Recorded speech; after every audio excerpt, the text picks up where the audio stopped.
Shri Ganeshaya Namaha. Om Sarvadevaya Namaha. Om Jai Shri Ram. Welcome friends. Before we move to the last part of chapter 3, a quick recap. Sita Ma is angry that river took life of a cow. Now moving on to part 5th, chapter 3. Later that day, I again found Sita Ma by the riverside, but this time she was remorseful, not scolding. She had come to apologize to the river for her harsh tones. As I sat beside her, I saw a light rise from the river. It hovered over the water for a few minutes and then disappeared back into the depth. Mata seemed relieved by its appearance. Folding her hands, she murmured, "I understand." "What was that?" I asked in astonishment. "That was the river goddess. Did you see her beautiful form?" "No, Mata. I saw only a mist of light." She explained to me that death is a part of life and that she took the ox because it was his time to leave his body and take another. She said I should not mourn death because without death there is no birth. I am very sorry for the way I spoke to her. Mata, I am sure she understood that your heart was moved by the plight of the farmer. Yes, that is why she called me here. She said as she rose to leave, "I will not question her again." It is true what she said about death, but this is a hard lesson, Mata. Rajkumari turned to look at me. She was thoughtful for a few minutes and then asked, "You were sad for a long time after your father died, weren't you, Meenakshi?" She caught me off guard, and I didn't know how to respond. I nodded.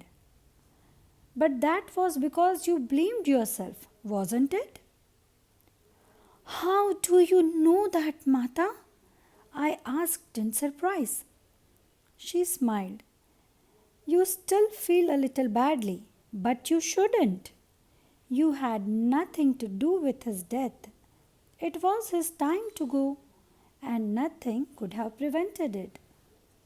This conversation was a brief, very natural, matter of fact exchange of a few words, and yet it had a profound effect on me.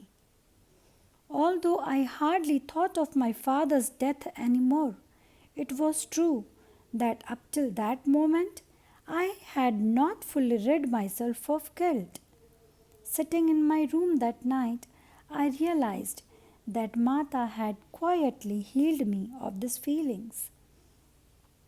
A few months later, another incident occurred that reminded us all how keenly Mata felt the suffering endured by the natural world. Janak Baba had been invited to a new hermitage that was being built in the middle of a forest, some hours away from Mithila. The hermitage was quite extensive and it was still expanding. Many of the sages from the region were invited, and Janak Baba took Mata along. One of the servants relayed the story to us when she returned from the journey. After they arrived, Janak Baba was asked to join the gathering of sages to hear how the hermitages were growing in the region. Normally, Mata would join him, but this time she held back. She said she preferred to stay in the courtyard. Janak Baba was surprised, as she always loved to join the gatherings, but he didn't press her. For the next few days, she kept herself apart, And as the days passed, a feeling of sadness came over her, which became apparent to all. Finally, Janak Baba asked what the matter was. When she didn't respond, he asked again. Still, she didn't respond. Sita, I am afraid you are being disrespectful of this hermitage by staying outside when it is known throughout the kingdom how much you enjoy being with the sages. It was rare for Janak Baba to criticize her. At his words, she looked up at him and apologized. I am sorry, Pitaji, but it is they who have been disrespectful, and it is hard for me to overlook that. How so? He asked. How have they been disrespectful? They have made every effort to engage you and have treated you with the greatest honor.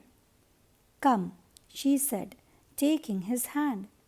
She led him into the forest and showed him all the trees that had been cut down with only stumps remaining. They did not even ask permission. They just took what they wanted and thought nothing of how this would affect the other creatures. You have always taught me to be respectful of the forest, not to take more than is absolutely necessary.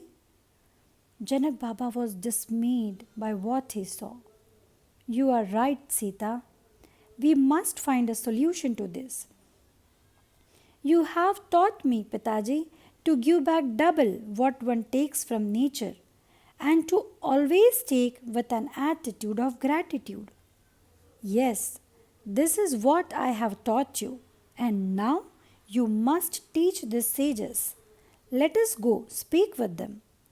Janak Baba led her into the assembly. The sages were all seated, waiting for their Maharaja to come address them. Instead, he placed Sita in the position of honor and said, My daughter has been distressed since she arrived here, and I have only now found out the reason why. I will let her explain it to you. With those words, he seated himself in the back of the group. Sita looked around and was silent. Never before had she addressed any group of people, and she had a natural shyness, a modesty, and humility that were among her most attractive features. She could speak openly to her father and to those of us in the palace with whom she was familiar. But to address such an honorable group was new for her. Come, Sita, explain to them what you have just told me. Still, she was silent. Finally, she spoke in a voice that was not hers, not her soft, childish tone, but one that resonated with authority and conviction. I was very sad to see the disrespect here. The sages in charge of the hermitage looked greatly surprised and could not help but sputter as he stood with folded hands. Rajkumari Sita, if any of the hermitage residents have shown you disrespect, please forgive us. It was never intended. It is the forest that has been disrespected, and all the creatures that depend on the forest for life. You have taken so many trees without thinking of the consequences. This is not what Pitaji has taught me. He has taught me to be respectful of all life. And aren't trees life? Do they not give food and shelter to the forest creatures? Everyone in the assembly looked at one another, astonished at her words. But Sita, protested the head of the hermitage, we needed space and materials to build our hermitage. Isn't that also important? Have we forgotten that our ancestors were fed and nourished by the forest? And are we not taught to give gratitude for this? Sita's voice became firm and yet the gentleness of her being flowed through her. Then what is the solution? Asked another of the sages. Advise us, Sita. Should we stop building and expanding our hermitages? Sita became thoughtful. No, that is not the solution. After a few minutes, her eyes lit up. Pataji has taught me to give back double what we take from nature. And so, for every tree cut down, we should plant two. We must be very sure our needs are just, and we must explain our needs and ask permission of the forest before taking anything. If we fail to consider the life in the forest, ours will not be a prosperous future. That is certain. Murmuring could be heard throughout the assembly, and many heads nodded in agreement. Yes, yes, that is a very good solution, said the hermitage head. We will implement this at once. Janak Baba, who had been silent as he observed the dialogue, now stood up and said, All of the kingdom of Vidya will now implement this decision so that our young people will learn to preserve the forest and animals and plants that took care of our ancestors. Turning to Sita, he added, There is a solution to every problem. You must always seek a way to resolve differences and to reconcile opposing needs. After returning to the palace, Janak Baba described this scene to Sunainama. I was in the room assisting her and overheard their discussion. Sunainama glowed with pride when she heard what Sita Ma had done. We have no need to worry now about who will rule the kingdom.